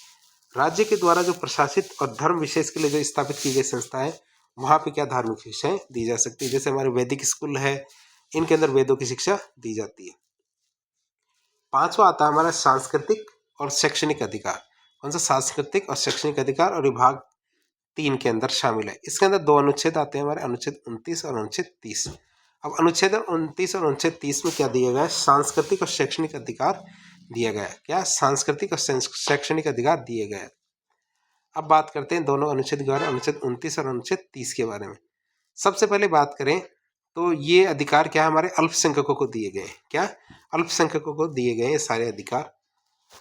अब बात करें अल्पसंख्यकों की, तो भारत के संविधान में दो प्रकार के अल्पसंख्यक होते हैं, एक तो धार्मिक रूप से अल्पसंख्यक और एक भाषाई रूप से अल्पसंख्यक। धार्मिक रूप से अर्थात जिनकी जनसंख्या दूसरे धर्म के मामले में कम है। भाषाओं के मामले में जैसे किसी विशेष भाषा के बोलने वालों की संख्या दूसरी भाषाओं के बोलने वालों की संख्या के मुकाबले कम है, तो इन्हें भाषाई अल्पसंख्यक कहेंगे। लेकिन इन दोनों को ही भारतीय संविधान में कोई परिभाषा नहीं दी गई, लेकिन होते हमारे दोनों तरह के हैं, धार्मिक और भाषाई। सबसे पहले आता है धार्मिक अल्पसंख्यक। क्या आते हैं? सबसे पहले धार्मिक अल्पसंख्यक की बात करते हैं। राष्ट्रीय अल्पसंख्यक अधिनियम 1992 के तहत केंद्र सरकार के द्वारा किसी भी धर्म को अल्पसंख्यक धर्म का दर्जा दिया जा सकता है। किसी भी धर्म को क्या? अल्पसंख्यक धर्म का दर्जा दिया जा सकता है। अब राष्ट्रीय अल्पसंख्यक अधिनियम 1992 के तहत 6 धर्मों को अल्पसंख्यक का दर्जा दिया गया है, और वो 6 धर्म कौन से? मुस्लिम, सिख, बौद्ध, ईसाई, पारसी और जैन। तो ये 6 धर्म ऐसे हैं जिनको अल्पसंख्यक का दर्जा दिया गया है। फिर 1992 के तहत ही 6 धर्मों में से सबसे अंत में बौद्ध जैन धर्म को अल्पसंख्यक का दर्जा दिया गया है। अब एक केस हो गया था, केस का नाम था TMA पाई फाउंडेशन बनाम कर्नाटक राज्य का केस था 2002 के अंदर, जिसमें क्या सुप्रीम कोर्ट ने निर्णय दिया था 2002 के अंदर इसका निर्णय दिया गया था, जिसमें कर्नाटक राज्य पे केस हुआ था। किसने केस किया था? TMA पाई फाउंडेशन ने। अब इसके अंदर क्या हुआ? अब इसके अंदर क्या सुप्रीम कोर्ट ने निर्णय दिया कि अल्पसंख्यक दर्जा राज्य आधारित करने के लिए कहा गया था, लेकिन इसको लागू नहीं किया गया। क्यों? क्योंकि कई राज्य ऐसे हैं, जैसे हमारे आंध्र प्रदेश है, जम्मू कश्मीर है, इसमें क्या है धर्म क्या है? जैसे मुस्लिम धर्म है, तो मुस्लिम धर्म क्या अल्पसंख्यक की स्थिति में नहीं है, ये बहुसंख्यक की स्थिति में। वैसे जैसे पंजाब है, पंजाब में सिख धर्म क्या अल्पसंख्यक की स्थिति में नहीं है। तो वो वही बात बता रहे हैं कि इसके अंदर कि कोई भी धर्म है तो वो देश के आधार पर न देख के राज्यों के आधार पर देखा जाना चाहिए, और अल्पसंख्यक का दर्जा राज्य के आधार पर दिया जाना चाहिए। और ये निर्णय सुप्रीम कोर्ट के द्वारा कब दिया गया था? जब TMA पाई फाउंडेशन के द्वारा कर्नाटक राज्य में केस किया गया था, तो तब ये निर्णय दिया गया था। दूसरा आता है हमारे भाषाई अल्पसंख्यक। कौन सा? भाषाई अल्पसंख्यक। भाषा अल्पसंख्यक की बात करें तो संविधान में किसी में भी इसको स्पष्ट रूप से वर्णन नहीं किया गया कि भाषाई अल्पसंख्यक किसे कहते हैं। अगला आता है हमारा अनुच्छेद 29। अनुच्छेद 29 क्या कहता है? ये भाग 3 का हिस्सा है। अनुच्छेद 29 में अल्पसंख्यक वर्गों के हितों के संरक्षण का उल्लेख किया गया है। जो अल्पसंख्यक है उनके हितों के संरक्षण का उल्लेख किया गया है। ये क्या कहता है कि भारत के राज्य क्षेत्र के किसी भी भाग में निवास करने वाले नागरिकों को, अर्थात भारत के राज्य क्षेत्र में कोई भी व्यक्ति किसी भी क्षेत्र में निवास करता है, उसको क्या है? अपनी संस्कृति, भाषा और लिपि का संरक्षण करने का अधिकार है। उसको क्या है? अपनी संस्कृति, भाषा और लिपि, क्या क्या? संस्कृति, भाषा और लिपि, इन तीनों को संरक्षण करने का अपना अधिकार है। तो आप ये तो समझ ही सकते हैं कि ये कितना अच्छा अधिकार दिया गया है। फिर राज्य के द्वारा पोषित वित्त पोषित संस्थाएं, उसमें किसी भी नागरिकों के धर्म, मूल वंश और जाति और भाषा के आधार पर प्रवेश से वंचित नहीं किया जाएगा। लेकिन यही बात है कि जो संस्थान भारत सरकार के द्वारा चलाए जाते हैं, किसी भी सरकारी पैसे के द्वारा चलाए जाते हैं, उसमें आप क्या है? किसी भी नागरिक को धर्म, मूल वंश, जाति और भाषा के आधार पर प्रवेश से वंचित नहीं कर सकते। बाकी प्राइवेट में तो किया जा सकता है। और अल्पसंख्यक में भी किया जा सकता है। अनुच्छेद 30 की बात करें, अनुच्छेद 30 की बात करें तो यह भी भाग 3 के अंदर है। अनुच्छेद 30 के अनुसार शिक्षण संस्थाओं की स्थापना करने का और उनको प्रशासन करने का अल्पसंख्यक वर्गों का अधिकार है। अर्थात अल्पसंख्यक वर्ग क्या है? शिक्षण संस्थाओं की स्थापना भी कर सकता है और प्रशासन भी कर सकता है। अब बात करें अनुच्छेद 30(1). किसकी? 30(1) की बात करें अनुच्छेद, तो 30(1) के अनुसार भाषाई और धार्मिक अल्पसंख्यकों को उनकी रुचि की शिक्षण संस्थाओं की स्थापना और प्रशासन करने का अधिकार होना चाहिए। अर्थात जो भाषाई और धार्मिक अल्पसंख्यक है, इन दोनों को अपनी इच्छा की, अर्थात उनकी जो रुचि होगी वैसा शिक्षण संस्थाएं स्थापना करने का और उनका प्रशासन करने का अधिकार मिलना चाहिए। तो ये 30(1) के तहत उनको अधिकार दिया गया है। फिर आता है हमारा अनुच्छेद 30(1)(a). 30(1)(a) का उल्लेख हमारे भाग 3 के अंदर किया गया है और 30(1)(a) के अनुसार क्या है, 30(1)(a) के अनुसार क्या है, अल्पसंख्यक वर्ग के द्वारा स्थापित और प्रशासित शिक्षण संस्थाओं की संपत्ति के अनिवार्य अधिग्रहण के समय क्षतिपूर्ति की रकम इतनी होनी चाहिए कि जिससे अनुच्छेद 30 के द्वारा प्रदत्त अधिकारों में कोई कमी ना हो। अब ये बात करते हैं, जैसे मान लो कोई पारसी है, कोई जैन है, कोई बौद्ध है, इनके द्वारा कोई धार्मिक शिक्षण संस्थान या सांस्कृतिक संस्थान की स्थापना की गई। अब ये संस्थान क्या है, किसी भी रोड में आ जाते हैं या किसी प्रोजेक्ट में आते हैं, कोई पुलिया बना रहे हैं या सरकारी प्रोजेक्ट में आते हैं, तो आप इन संस्थानों को वैसे काउंट नहीं करेंगे जैसे कोई नॉर्मल ज़मीन काम में आ रही है। क्या नॉर्मल ज़मीन काम में आ रही है, तो आप इन ज़मीनों के बदले में जो मुआवजा देंगे वो इस प्रकार से देंगे कि इस प्रकार की स्थापना दूसरी जगह की जा सके। तो आप हमेशा इन चीज़ों का ध्यान रखेंगे कि जब भी आपकी ये नॉर्मल ज़मीन नहीं मानेंगे, आप अल्पसंख्यकों की ज़मीन है तो इनका अधिग्रहण करते समय जब आप क्षतिपूर्ति देंगे तो हर इस बात का ध्यान रखेंगे कि उनको ऐसा नहीं लगना चाहिए कि उनके अधिकारों में कमी की जा रही है। और ये 44वें संविधान संशोधन के तहत संविधान में डाला गया था। राज्य जब शिक्षण संस्थाओं को वित्तीय सहायता उपलब्ध करवाता है तो उपयुक्त संस्थानों के साथ किसी भी तरह का कोई भेदभाव नहीं करेगा कि किसी को करवा दिया और किसी को नहीं कराया, तो इस तरह के भेदभाव राज्य नहीं कर सकता।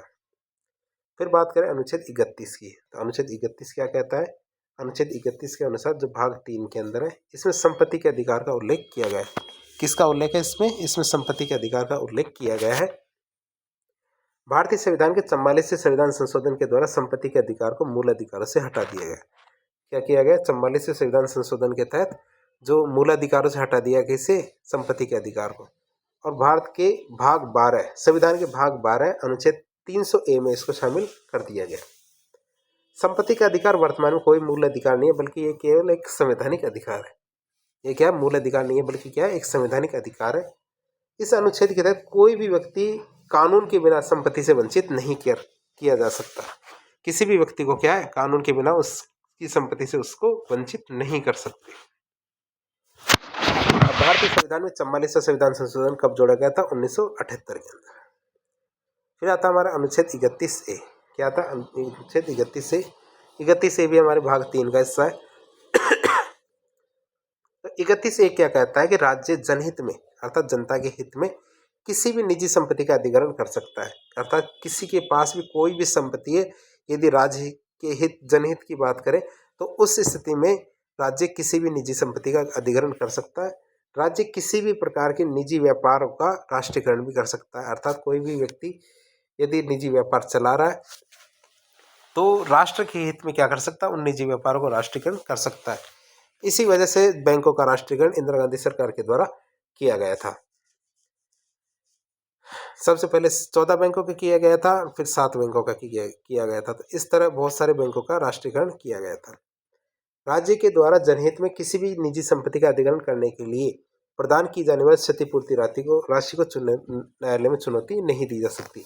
अर्थात जब क्षतिपूर्ति राशि दी जाती है, उन जो जमीन है या संपत्ति है उसको अधिग्रहण करते समय सरकार के द्वारा जो क्षतिपूर्ति राशि दी जाती है, तो आप ये नहीं कह सकते कि मार्केट में तो ज़मीन की रेट ये चल रही है और आप हमें ज़मीन की रेट ये क्यों दे रहे हैं।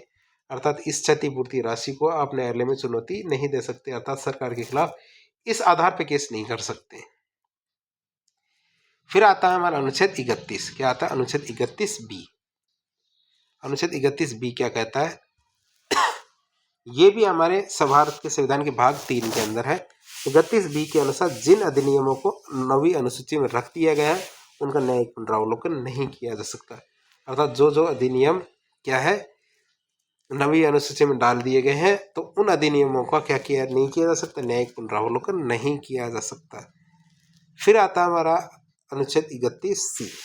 क्या था, अनुच्छेद 31(c) की बात करें तो हमारे अनुच्छेद 31(c) के तहत क्या लिखा गया, अनुच्छेद 39(b) और 39(c) जो हमारे क्या नीति निदेशक तत्व है। 39(b) और 39(c) जो क्या है हमारे नीति निदेशक तत्व है। यदि इनके उद्देश्य को प्राप्त किया जाए और इन उद्देश्यों को प्राप्त करने के लिए संसद कोई कानून बनाती है। क्यों, क्योंकि हमें पता है नीति निदेशक तत्व क्या है, कोई कानून नहीं होते हैं, लेकिन क्या समय के अनुसार राज्य के द्वारा इनको प्राप्त करने के लिए क्या कानून बनाए जाते हैं। तो 39B और 39C के उद्देश्यों को प्राप्त करने के लिए संसद यदि कोई कानून बनाती है और ये कानून क्या करता है, अनुच्छेद 14, अनुच्छेद 19 और अनुच्छेद 31 इसके मूल अधिकारों का उल्लंघन करता है। कौन कौन से? अनुच्छेद 14, 19 और 31 इसके मूल अधिकारों का उल्लंघन करता है। तो इस आधार पर जो कानून बनाया गया है संसद के द्वारा वह असंवैधानिक घोषित नहीं किया जा सकता और इस प्रकार के कानून को लेकर आप न्यायालय में चुनौती भी नहीं दे सकते हो। तो आप ये याद रखेंगे 39C के अंदर क्या लिखा गया है कि यदि 39B और 39C के उद्देश्य को प्राप्त करने के लिए संसद के द्वारा यदि कोई कानून बनाया जाता है और वो बनाया गया कानून यदि अनुच्छेद 14, अनुच्छेद 19 और अनुच्छेद 31 के मूल अधिकारों का उल्लंघन करता है तो इस कानून को असंवैधानिक घोषित नहीं किया जाएगा और इस आधार पर आप क्या है कानून उस बनाए गए कानून को न्यायालय में चुनौती भी नहीं दे सकते हो। फिर आता है हमारा संवैधानिक उपचारों का अधिकार, जो 6 नंबर का अधिकार है हमारा संवैधानिक उपचारों का अधिकार। तो भाग 3 के अंदर है, अनुच्छेद 32 के अंदर संवैधानिक उपचारों का अधिकार दिया गया है।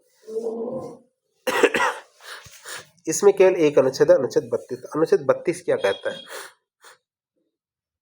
तो उसकी बात करें कि अनुच्छेद 32 में संवैधानिक उपचारों के अधिकार का उल्लेख किया गया है। अनुच्छेद 32 में क्या किया गया? संवैधानिक उपचारों के अधिकार का उल्लेख किया गया है।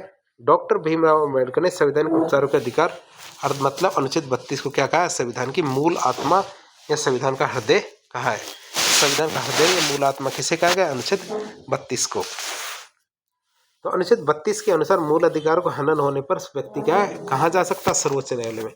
मूल अधिकारों को हनन होने पर व्यक्ति सर्वोच्च न्यायालय में जा सकता है और सर्वोच्च न्यायालय को नागरिकों के मूल अधिकार और रक्षक और गारंटी देने वाला माना जाता है।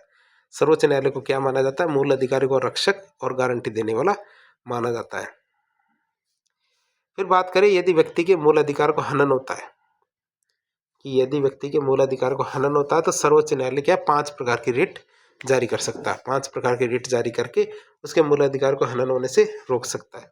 और ये रिट कौन कौन सी है? बंदी प्रत्यक्षीकरण, परमादेश, प्रतिषेध, उत्प्रेषण और अधिकार प्रच्छा।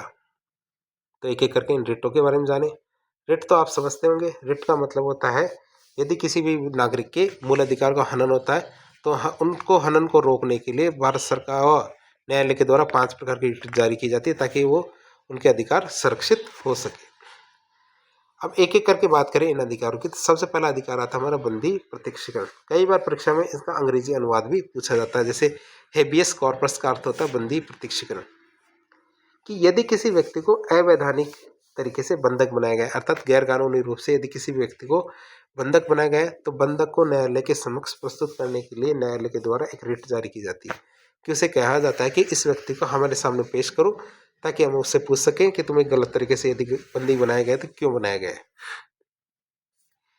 तो बंदी प्रत्यक्षीकरण की रिट क्या सरकारी और निजी दोनों व्यक्ति या संस्था तीनों के विरुद्ध जारी की जा सकती है। यदि कोई संस्था किसी जैसे मान लो किसी भी संस्था के द्वारा किसी व्यक्ति को लोन दिया गया, जैसे मान लो किसी संस्था ने किसी को 10 लाख का लोन दिया और वह लोन को चुका नहीं पाया, 5 लाख चुका दिया और 5 लाख यदि वो नहीं चुका पाया तो संस्था उस आदमी को उठा ले जाएगी और उठा के ले जाके कहीं ना कहीं बंद कर देगी।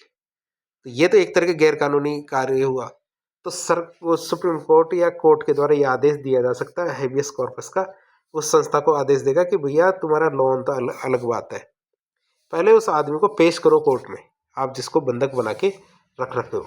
तो इस प्रकार के जो बंधक बना लेते हैं गैर कानूनी रूप से, एक मिनट, तो उससे बचाने के लिए क्या है एक रिट है, ये कौन सी हमारी बंदी प्रत्यक्षीकरण। तो इस संस्था के खिलाफ भी लगाई जा सकती है, निजी व्यक्ति के खिलाफ भी और सरकारी व्यक्ति के खिलाफ भी ये वाली रिट जारी की जा सकती है। यदि सरकार के विरुद्ध बंदी प्रत्यक्षीकरण की रिट जारी की जाती है तो ये रिट क्या है मुख्य सचिव के नाम से ही जारी की जाएगी। यदि सरकार के खिलाफ रिट जारी की जाती है तो क्या है यह मुख्य सचिव के नाम से रिट जारी की जाएगी। बंदी प्रत्यक्षीकरण के लैटिन भाषा का शब्द है जिसका अर्थ होता है सशरीर प्रस्तुत करना। बंदी प्रत्यक्षीकरण क्या है? लैटिन भाषा का शब्द है जिसका अर्थ क्या होता है सशरीर प्रस्तुत करना। फिर अगला हमारा रिट आती है परमादेश। अगली रिट कौन सी आती है? परमादेश। परमादेश का शाब्दिक अर्थ होता है हम आदेश देते हैं। परमादेश का अर्थ क्या होता है? हम आदेश देते हैं।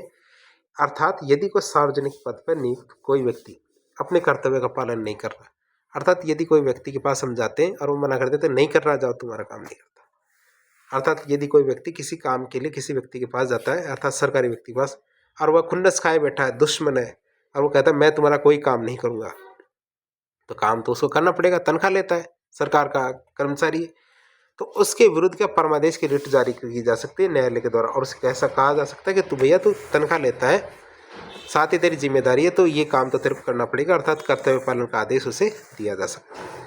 और ये रिट क्या निष्क्रियता के सक्रियता करने के लिए काम आती है, अर्थात जो व्यक्ति या अधिकारी कार्य करने से मना कर देता है, अर्थात निष्क्रिय हो जाता है, तो उसको सक्रिय करने के लिए दी जाती है। परमादेश रिट केवल सार्वजनिक अधिकारों और प्राधिकरणों के खिलाफ ही जारी की जा सकती है, अर्थात जो सरकारी कर्मचारी है, सरकारी जो संस्थान है, उनके खिलाफ ही जारी की जा सकती है, प्राइवेट व्यक्ति के खिलाफ जारी नहीं की जा सकती। एक मिनट,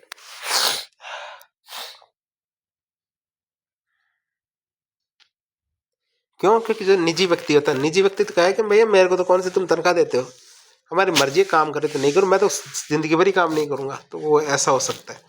राष्ट्रपति को काम करने के लिए नहीं कहा जा सकता, क्योंकि राष्ट्रपति के पास बहुत सारी वीटो शक्तियाँ हैं, तो कई बार क्या वीटो शक्ति के दौरान क्या उसे ये थोड़ी कह सकते हैं कि नहीं साइन करना ही पड़ेगा।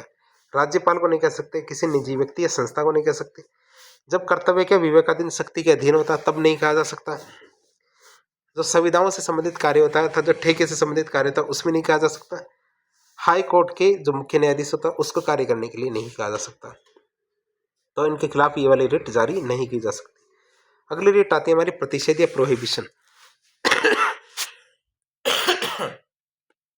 अगली हमारी रिट कौन सी आती है? प्रोहिबिशन। प्रोहिबिशन का अर्थ होता है रोकना, प्रोहिबिट करना, मतलब जब निम्नतम न्यायालय अपने अधिकार क्षेत्र से जाके बाहर कार्य करता तब उच्चतम न्यायालय के द्वारा निम्नतम न्यायालय के विरुद्ध प्रतिषेध रिट जारी की जाती है। कि जैसे मान लो कि ये कोई न्यायालय है और इसका अधिकार क्षेत्र इतना ही है, अर्थात अधिकार क्षेत्र, सभी न्यायालय को एक एक अधिकार क्षेत्र होते हैं और उन अधिकार क्षेत्रों के अंदर ही रह के उनको कार्य करना पड़ता है। यदि ये अधिकार क्षेत्र से बाहर जाके जैसे किसी और का अधिकार क्षेत्र ये वाला इसके पास वाला, तो यह इसके इस वाले अधिकार क्षेत्र के अंदर जाके कार्य करने लग जाता है, तो इन सब के ऊपर क्या होता है? एक सुप्रीम कोर्ट होता है। सुप्रीम कोर्ट का मतलब ये दिल्ली वाले सुप्रीम कोर्ट की बात नहीं कर रहे हैं, इनसे जस्ट ऊपर वाला कोर्ट, क्योंकि हर कोर्ट के ऊपर एक कोर्ट होता है, अर्थात हर बाप का एक बाप होता है। तो क्या होता है? हर कोर्ट के ऊपर एक कोर्ट होता है, तो ऊपर वाला कोर्ट इस वाले कोर्ट कहेगा कि भैया जो तुम्हारा क्षेत्राधिकार है उसी क्षेत्राधिकार के अंदर रह के काम करो, बाहर वाले क्षेत्राधिकार के अंदर काम करने की जरूरत नहीं है, क्योंकि इस वाले क्षेत्राधिकार के अंदर ही काम करना होगा तो ये वाला करेगा, तुम्हें इसके अंदर काम करने की जरूरत नहीं है। तो इसे हम क्या कहते हैं? प्रतिषेध वाली रिट। क्या कहते हैं हम इसे? प्रतिषेध वाली रिट, जिसमें क्या है कि कोई यदि बाहर जाके काम करता है तो उसको रोका जाता है कि भैया तुम्हें इतना ज्यादा काम करने की जरूरत नहीं है। फिर क्या प्रतिषेध रिट क्या उच्चतर न्यायालय के द्वारा क्या है, निम्नतर न्यायालय है उसके खिलाफ ही जारी की जाती है, और यह सक्रिय को निष्क्रिय करने की बात करती है कि तुम्हें इतना ज़्यादा सक्रिय होने की जरूरत नहीं। क्यों? क्योंकि बहुत सारे पेंडिंग केस है, तुम तुम्हारे पेंडिंग केस ही निपटा लो, वही काफ़ी है, तुम्हें दूसरों के केस निपटाने की जरूरत नहीं है। फिर प्रतिषेध की रिट है ना केवल न्यायपालिका के विरुद्ध ही जारी की जा सकती है। प्रशासनिक अधिकरणों, विधायी निकायों, निजी व्यक्ति और निकाय के विरुद्ध प्रतिषेध की रिट जारी नहीं की जा सकती। फिर आता है हमारा उत्प्रेषण, जिसे सरसरी भी कहते हैं। उत्प्रेषण या सरसरी की बात करें तो उत्प्रेषण का शाब्दिक अर्थ था प्रमाणित होना या सूचना देना। उत्प्रेषण का शाब्दिक अर्थ क्या था? प्रमाणित होना या सूचना देना। उत्प्रेषण की रिट उच्चतर न्यायालय के द्वारा निम्नतम न्यायालय के विरुद्ध ही जारी की जाती है। यदि निम्नतम न्यायालय अपने अधिकार क्षेत्र से बाहर जाके कार्य करता है तो उच्चतर न्यायालय के द्वारा निम्नतम न्यायालय के द्वारा उत्प्रेषण रिट जारी की जाती है। और उत्प्रेषण की रिट उच्चतर न्यायालय मामले को अपने पास मंगवा लेता है और स्वयं सुनवाई करता है। तो ये भी आप समझ गए होंगे कि जैसे मान लो कोई ये निम्नतर न्यायालय, नीचे वाला न्यायालय, इसके अंदर कोई केस चल रहा है, अब वो केस उसकी बस की का नहीं है, क्या उसकी बस की का केस नहीं है, उससे संबंधित भी नहीं है, लेकिन वो उसके अंदर पचे जा रहा है कि नहीं मैं तो इस केस का फैसला सुना के रहूँगा, तो इसके ऊपर जस्ट ऊपर वाला जो न्यायालय होगा वो कहेगा भैया तेरी बस की का नहीं है, इस केस को मेरे पास भेज, मैं देखूंगा इस केस को, ठीक है। तो इस तरह जो केस है तो उसके बारे में उच्चतर न्यायालय वो अपने पास इन केसों को मंगवा सकता है। तो अब आगे बात करें तो सन 1991 में क्या हुआ कि उच्चतम न्यायालय ने यह निर्णय दिया कि उत्प्रेषण की रिट कार्यपालिका के विरुद्ध भी जारी की जा सकती है। केवल विधायिका ही नहीं है, कार्यपालिका के विरुद्ध भी ये रिट जारी की जा सकती है। विधायी निकायों और निजी व्यक्तियों और इकाइयों के विरुद्ध उत्प्रेषण के रिट को जारी किया जा सकता है। अब बात करें दो तरह के रिट, प्रतिषेध और उत्प्रेषण। दोनों में क्या होता है, उच्चतर न्यायालय के द्वारा निम्नतर न्यायालय के खिलाफ रिट जारी की जाती है। तो दोनों में यदि कोई अंतर है तो वो अंतर क्या है। तो प्रतिषेध और उत्प्रेषण के रिट की बात करें तो प्रतिषेध में केवल निम्नतर न्यायालय को किसी काम करने से रोका जाता है, जबकि उत्प्रेषण में निम्नतर न्यायालय को कार्य करने से रोक तो देते हैं, साथ ही साथ केस को अपने पास और मंगवा लेते हैं कि तुम्हारी बस की नहीं है, हमारे पास भेजो। तो प्रतिषेध की बात करें तो प्रतिषेध रिट केवल निम्नतम न्यायालय में मामले की सुनवाई के दौरान ही किया जा सकता है। ये मामला चल रहा है तो सुनवाई के दौरान कहेंगे कि भैया अब तुम्हें उस मामले को देखने की जरूरत नहीं है। उत्प्रेषण में रिट मामले की सुनवाई के दौरान भी, सुनवाई के बाद भी जारी कर सकते हैं कि सुनवाई हो गई उसके बाद भी अपने पास मंगवाया जा सकता है।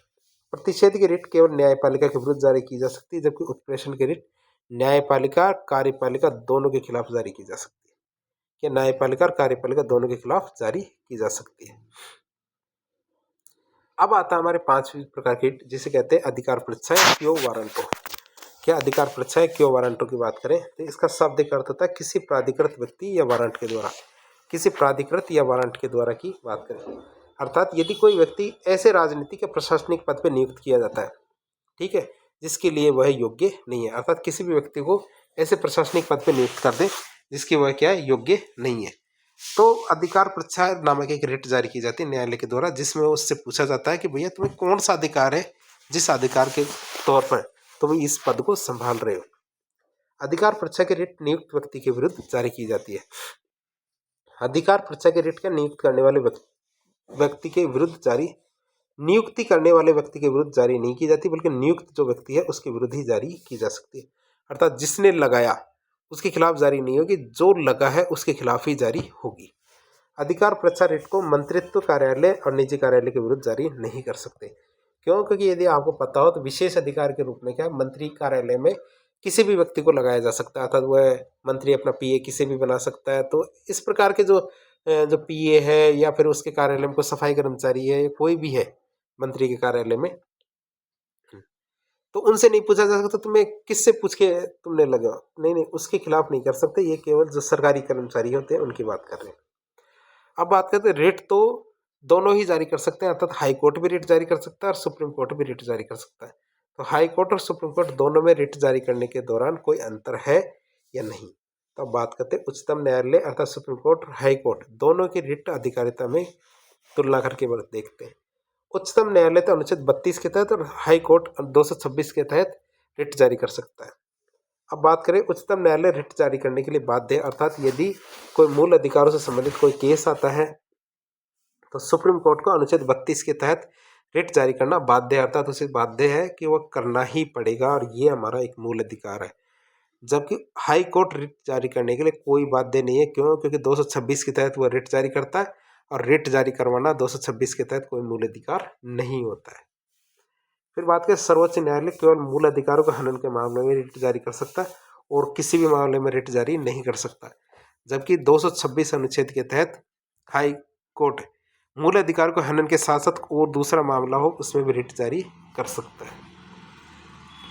फिर आता राष्ट्रीय आपातकाल की, तो राष्ट्रीय आपातकाल के दौरान मूल अधिकार निलंबित किए जा सकते हैं। यदि अनुच्छेद 32 को निलंबित कर दिया जाता है तो सुप्रीम कोर्ट रिट जारी नहीं कर सकता। यदि अनुच्छेद 32 को निलंबित कर देंगे तो क्या होगा, रिट जारी नहीं होगा। राष्ट्रीय आपातकाल के दौरान अनुच्छेद 226 को निलंबित नहीं कर सकते, इसलिए राष्ट्रीय आपातकाल की स्थिति में भी हाई कोर्ट रिट जारी करने की शक्ति वैसी की वैसी बनी रहेगी हाई कोर्ट की। तो हम ये देख चुके हैं। अब आता है हमारे अनुच्छेद 33। अनुच्छेद 33 क्या कहता है, ये हमारे भाग 3 का हिस्सा है अनुच्छेद 33 भी। और अनुच्छेद 33 है तो अनुच्छेद 33 क्या है, हमारे जो सशस्त्र बल है अर्थात जो CAPF CRPF हमारे बॉर्डर फोर्स है, तो इनके ऊपर जो हमारे अर्धसैनिक बल है, पुलिस है, खुफिया एजेंसी और अन्य मूल अधिकार, ये जो हमारी एजेंसियां हैं इनकी बात करता है अनुच्छेद 33। और ये कहते हैं कि इनके मूल अधिकारों में कटौती की जा सकती है, अर्थात इनको उतने मूल अधिकार नहीं मिलेंगे जितने आम भारतीय को मिलते हैं। यदि कोई भी व्यक्ति इन फोर्स के अंदर सर्विस करता है तो इनके मूल अधिकारों में कटौती की जा सकती है। फिर बात करते हैं अनुच्छेद 34 की, तो अनुच्छेद 34 का उल्लेख विभाग 3 में किया गया है। अनुच्छेद 34 के अनुसार जिन क्षेत्रों में सैन्य विधि लागू है, अर्थात सेना का कानून लागू है, उन क्षेत्रों में मूल अधिकारों में कटौती की जा सकती है। तो उन क्षेत्रों में क्या किया जा सकता है, मूल अधिकारों में कटौती कर सकते हैं। और भारत के संविधान में सैन्य कानून की कोई परिभाषा नहीं है। जैसे हमारे आफ्स्पा कानून है, आर्म्ड फोर्स एक्ट लगा हुआ है। जैसे मान लो मणिपुर में काफ़ी लंबे समय तक जो हमारे आफ्स्पा, ये तो पता ही होगा, AFSPA, तो आफ्स्पा कानून हमारे मणिपुर के अंदर लगा हुआ था। तो क्यों लगाया जाता है, क्या कौन सी परिस्थितियां आती है, तो इनकी स्पष्ट रूप से तो कोई परिभाषा नहीं लगी हुई। लेकिन क्या है कि अनुच्छेद 34 ये कहता है कि जिन क्षेत्रों में सैन्य कानून लगा हुआ है उन क्षेत्रों में मूल अधिकारों में कटौती कर सकते हैं। फिर आता है हमारा अनुच्छेद 35। तो अनुच्छेद 35 क्या कहता है, ये भी हमारा मूल अधिकार का हिस्सा है। इसके अनुसार मूल अधिकारों में कटौती का अधिकार केवल और केवल संसद को है, राज्य विधानमंडलों को नहीं है। अर्थात संसद उन्हीं मूल अधिकारों में कटौती कर सकती है, संसद उन्हीं मूल अधिकारों में कटौती कर सकती है जिन मूल अधिकारों में कटौती का प्रावधान किया गया है। जैसे अनुच्छेद 34 और 33, इन्हीं के अंदर क्या है कि मूल अधिकारों में कटौती कर सकती है, बाकी में नहीं कर सकती। फिर आता हमारा अनुच्छेद 35A। क्या अनुच्छेद 35A क्या कहता है, ये भी हमारे भाग 3 का हिस्सा है। और सन 1954 में राष्ट्रपति के आदेश के बाद 35A जोड़ा गया, जिसमें क्या है, 35A जम्मू कश्मीर के लिए विशेष प्रावधान करता है। जैसे स्थायी निवास का अधिकार, अचल संपत्ति खरीदने का अधिकार, राज्य की नौकरी में आवेदन का अधिकार। लेकिन 2019 के अंदर जो राष्ट्रपति के आदेश के द्वारा 35A जोड़ा गया था, इसको भारतीय संविधान से हटा दिया गया है। वर्तमान में 35A संविधान का हिस्सा नहीं है। अब बात करें, कभी कभी परीक्षा में पूछ लिया जाता है कि मूल अधिकारों में से कौन से मूल अधिकार केवल भारतीय को मिलते हैं और किसी को नहीं। जैसे हमारे अनुच्छेद 15, अनुच्छेद 16, अनुच्छेद 19, अनुच्छेद 29 और अनुच्छेद 30, ये केवल भारतीय को मिलते हैं। आपातकाल की बात करें तो आपातकाल के दौरान कौन से मूल अधिकार को निलंबन किया जा सकता है, अर्थात हटाया जा सकता है, तो ये हमारे अनुच्छेद 358 और 359 है, ये आपातकाल के दौरान हटाए जा सकते हैं। फिर आता है अनुच्छेद 358। 358 की बात करें तो संविधान के अनुच्छेद 358 के अनुसार राष्ट्रीय आपातकाल के दौरान अनुच्छेद 19 अपने आप ही निलंबित हो जाएगा। फिर 44 संविधान संशोधन 1978 की बात करें तो ये 1978 में लागू किया गया था, और इसमें संशोधन किया गया कि सशस्त्र विद्रोह के कारण राष्ट्रीय आपातकाल लगता है तभी अनुच्छेद 19 निलंबित होगा, नहीं तो और किसी भी परिस्थिति में निलंबित नहीं होगा। और 1978 में संशोधन किया गया कि राष्ट्रीय आपातकाल के दौरान अनुच्छेद 20 और 21 को तो वैसे भी कभी भी निलंबित नहीं किया जा सकता, 20 और 21 को तो निलंबित नहीं ही करेंगे। फिर अनुच्छेद 59 आता है, 359। तो अनुच्छेद 359 के अनुसार राष्ट्रीय आपातकाल के दौरान राष्ट्रपति अन्य अनुच्छेदों को निलंबित कर सकता है। और वर्तमान में ये संविधान में कुल कितने 105 संविधान संशोधन कर दिए गए। ठीक है, अब बात करते हैं मूल अधिकारों से संबंधित कुछ और बात। मूल अधिकारों में संशोधन और या फिर मौलिक अधिकारों में संशोधन की हम बात करें तो क्या किया जा सकता है, नहीं किया जा सकता, क्या प्रावधान है, क्या नहीं, तो इसकी बात करते हैं। तो मूल अधिकार या मौलिक अधिकार दोनों का मतलब एक ही होता है। अब बात करें भाग 3 में अनुच्छेद 12 से 35 तक हमारे मूल अधिकार आते हैं। अब संशोधन की बात करें तो अनुच्छेद 13(2) में क्या लिखा हुआ है कि संसद ऐसा कोई कानून नहीं बना सकती जो मूल अधिकारों को सीमित करे या फिर कम करने का प्रयास करता है। अनुच्छेद 368 क्या कहता है, अनुच्छेद 368 का मतलब है, अनुच्छेद 368 में संसद की संविधान की संशोधन की शक्ति का बताया गया है कि संविधान के अंदर संसद कितनी शक्ति रखती है कि संशोधन करने की। अब बात करते हैं इसके इतिहास की, अर्थात मूल अधिकारों में कोई परिवर्तन हो सकता है नहीं हो सकता है, इसके इतिहास के बारे में थोड़ी बात करते हैं। सबसे पहले एक केस आता है, शंकरी प्रसाद केस आता है 1951 में। सर्वोच्च न्यायालय ने शंकरी प्रसाद केस में जो भारत सरकार के खिलाफ किया गया था 1951 में, इसका एक रिजल्ट दिया था, अर्थात एक निर्णय दिया था 1951 में। शंकरी प्रसाद बनाम भारत संघ मामले में सर्वोच्च न्यायालय ने निर्णय दिया था कि अनुच्छेद 13(2) केवल सामान्य कानूनों पर ही लागू होगा, संविधान संशोधन कानून पर नहीं। अर्थात संसद सामान्य विधि के द्वारा मूल अधिकारों या मौलिक अधिकारों को सीमित नहीं कर सकती, लेकिन संविधान संशोधन अधिनियम के द्वारा सीमित कर सकती है। अर्थात कोई सामान्य आदेश, सामान्य कानून के द्वारा तो मूल अधिकारों में चेंज नहीं कर सकती, लेकिन संविधान संशोधन के माध्यम से चेंज कर सकती है। फिर आता है एक केस हमारे सज्जन सिंह बनाम राजस्थान सरकार केस। कौन सा? सज्जन सिंह बनाम राजस्थान केस, राजस्थान सरकार केस 1965 का। और इस केस में निर्णय दिया गया, तो इस जो 1965 में आया था, इस केस पे राज्य सरकार के मामले में सुप्रीम कोर्ट ने कहा था कि अपने पूर्ववर्ती को जो पहले डिसीजन दिया था उसको दोहराया कि संसद सामान्य कानून के द्वारा मूल अधिकारों या मौलिक अधिकारों में कमी नहीं कर सकती, लेकिन संविधान संशोधन के माध्यम से तो कमी कर ही सकती है। अगला केस आता है हमारा गोलकनाथ केस। कौन सा? गोलकनाथ केस 1967 के अंदर आता है। तो गोलकनाथ केस की बात करें तो 1967 में आता है। तो इसमें क्या बताया गया कि सर्वोच्च न्यायालय के द्वारा सर्वोच्च न्यायालय के द्वारा गोलकनाथ केस में पंजाब बनाम केस हुआ था 1967 में। सर्वोच्च न्यायालय ने अपने जो पहले का निर्णय था उसको उलट दिया। सर्वोच्च न्यायालय ने माना कि संविधान संशोधन अधिनियम भी एक तरह का कानूनी है, अतः 13(2) संविधान संशोधन अधिनियम पर यह लागू होगा। अर्थात संसद संविधान संशोधन अधिनियम के द्वारा भी मूल अधिकारों या मूल अधिकारों को सीमित नहीं कर सकती। और अनुच्छेद 368 संविधान संशोधन का अधिकार बिल्कुल नहीं देता है। 368 में संशोधन की केवल प्रक्रिया दी गई है, संशोधन की शक्ति तो सामान्य विधायी शक्ति से ही प्राप्त होती है।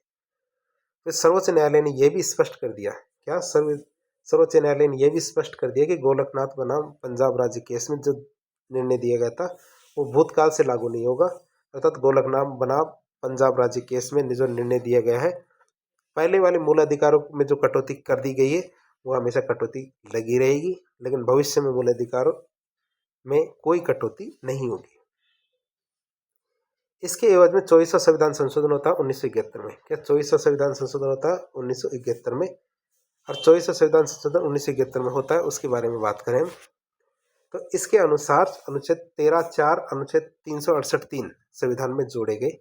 दो अनुच्छेद संविधान में जोड़े गए जिनके तहत ये प्रावधान किया गया कि 13(2) में ये लिखा हुआ, 13(2) में जो सामान्य विधियों पर ये लागू होगा। 368 के तहत यदि कोई संशोधन किया जाता है तो उस पर वो कानून लागू नहीं होगा। और 24वें संविधान संशोधन 1971 के द्वारा भारतीय संविधान में जोड़ा गया जो राष्ट्रपति संविधान संशोधन विधेयक है उस पर सहमति देने के लिए बाध्य होगा। तो ये वाली बात तो अच्छी थी कि यदि संविधान संशोधन के लिए यदि कोई विधेयक राष्ट्रपति के पास जाता है तो वह पुनर्विचार के लिए नहीं लौटाएगा, उस पर वह विधेयक क्या है, राष्ट्रपति सहमति देने के लिए बाध्य रहेगा। अगला आता हमारा 25वां संविधान संशोधन 1971। और 1971 के अंदर हमारा 25वां संविधान संशोधन होता है। इसके तहत अनुच्छेद 31C जोड़ा जाता है। संविधान में क्या 31C जोड़ा जाता है। और भारतीय संविधान के अंदर अनुच्छेद 31C के में यह प्रावधान किया गया कि अनुच्छेद 39B और 39C के उद्देश्य को प्राप्त करने के लिए यदि संसद कोई अधिनियम पारित करती है और इस अधिनियम के तहत अनुच्छेद 14, अनुच्छेद 19 और अनुच्छेद 31 के मूल अधिकारों का हनन होता है तो इस आधार पर अधिनियम असंवैधानिक नहीं होगा। क्या 14, 19 और 31 के मूल अधिकार का हनन होता है तो इस आधार पर यह अधिनियम क्या असंवैधानिक नहीं होगा और इसको न्यायालय में चुनौती भी नहीं दी जा सकती। लास्ट में आता हमारा केशवानंद भारती केस जो केरल राज्य का था 1973 में। तो इस केस में क्या था, केरल राज्य के बनाम केस होता है 1973 में। तो केशवानंद भारती बनाम केरल राज्य केस है, उसमें 24वें संविधान संशोधन और 25वें संविधान संशोधन दोनों को चुनौती दी गई थी। और इस केस में सर्वोच्च न्यायालय ने 13 जजों की एक बेंच बैठी, संवैधानिक पीठ का गठन किया। और इस केस के मामले में 13 जजों की जो बेंच बैठी थी उसमें 7-6 से एक निर्णय दिया गया। क्या 7-6 से एक निर्णय दिया गया। 24वें संविधान संशोधन और 25वें संविधान संशोधन को वैधानिक ठहराया गया और ये माना कि अनुच्छेद 368 के तहत किए गए संविधान संशोधन के द्वारा संसद मूल अधिकार या मूल अधिकारों में कटौती कर सकती है, लेकिन न्यायालय के अनुसार संसद संविधान के मूल ढांचे या बुनियादी ढांचे के साथ कोई भी छेड़छाड़ नहीं करेगी। 25वें संविधान संशोधन 71 के द्वारा के दूसरे भाग को न्यायालय ने असंवैधानिक ठहराया। क्यों? क्योंकि न्यायिक पुनरावलोकन की शक्ति को कम करता है, अर्थात न्यायिक पुनरावलोकन संविधान का मूल ढांचा है, अर्थात बुनियादी ढांचा है। अर्थात जो 31C की बात कर रहे थे, 31C के अंदर न्यायिक पुनरावलोकन का प्रावधान नहीं था तो उस वाली बात को कैंसिल कर दिया। फिर 42वें संविधान संशोधन 1976 आता है। क्या था? 42वें संविधान संशोधन 1976 आता है। इसके तहत अनुच्छेद 31C का विस्तार किया जाता है। क्या करते हैं? 31C का विस्तार करते हैं।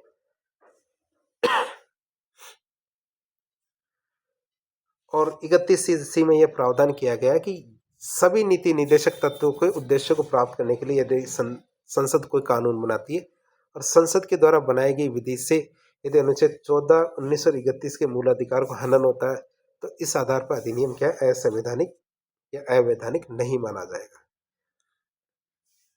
फिर एक केस होता है हमारे मिनर्वा मिल्स बनाम भारत संघ केस 1980 का। ये वैसे तो हमने पहले भी पढ़ रखा है लेकिन एक बार और पढ़ लेते हैं। मिनर्वा मिल्स बनाम भारत संघ केस की बात करें तो इस केस में निर्णय 1980 में दिया गया था। इस केस में क्या है, सुप्रीम कोर्ट ने अनुच्छेद 31C में दिए गए विस्तार को फिर से चुनौती दी। मिनर्वा मिल्स बनाम भारत संघ केस में सर्वोच्च न्यायालय 31C में किए गए विस्तार को असंवैधानिक मान लिया और 31C को जैसा पहले था वैसा का वैसा ही मान लिया गया, अर्थात 39B और 39C के लिए ही माना गया। सर्वोच्च न्यायालय के अनुसार राज्य के नीति निर्देशक तत्वों के उद्देश्य को प्राप्त करने के लिए आप मूल अधिकारों का हनन नहीं कर सकते। क्या कहा उन्होंने कि नीति निर्देशक तत्वों को प्राप्त करने की और नीति निर्देशक तत्वों के जो उद्देश्य है इनको प्राप्त करने के लिए आपके मूल अधिकारों के का हनन नहीं कर सकते। और मिनर्वा मिल्स बनाम जो भारत संघ केस था, इस केस में सर्वोच्च न्यायालय ने यह माना कि मूल अधिकार और या फिर मौलिक अधिकार राज्य के नीति निर्देशक तत्व आपस में विरोधाभासी नहीं है, अर्थात एक को कम करके दूसरे को प्राप्त करने का प्रयास नहीं किया जा सकता। मूल अधिकार और राज्य के नीति निर्देशक तत्व दोनों का उद्देश्य क्या है, मानव का कल्याण करना होता है। मूल अधिकार और राज्य के नीति निर्देशक तत्व दोनों एक दूसरे के पूरक होते हैं। यदि मूल अधिकारों या मौलिक अधिकार और नीति निर्देशक तत्व दोनों में यदि कोई लड़ाई होती है, विरोधाभास होता है, तो राज्य के नीति निर्देशक तत्वों को तो बाद में मान लेंगे, पहले मूल अधिकारों को मानना जरूरी है, अर्थात नीति निर्देशक तत्वों की तुलना में मूल अधिकारों को सर्वोपरि माना जाएगा। तो इस तरह आज के लेक्चर में हमने मूल अधिकारों के बारे में सब कुछ जानने का प्रयास किया। ये हमारे 2 पार्ट में था। इसको देखने से पहले आपको पार्ट 1 देखना चाहिए। ये वीडियो हमने थोड़ा फास्ट बनाया ताकि आपको रिवीजन की दृष्टि से काफ़ी आसानी हो। तो इस प्रकार के इन्फॉर्मेटिव वीडियोस देखने के लिए हमारे चैनल से जुड़े। वीडियो यदि पसंद आता है तो वीडियो को लाइक करें, चैनल को सब्सक्राइब करें, अपने दोस्तों के साथ शेयर करें। यदि आपके कोई सुझाव हो तो कमेंट बॉक्स के माध्यम से बताएं। धन्यवाद।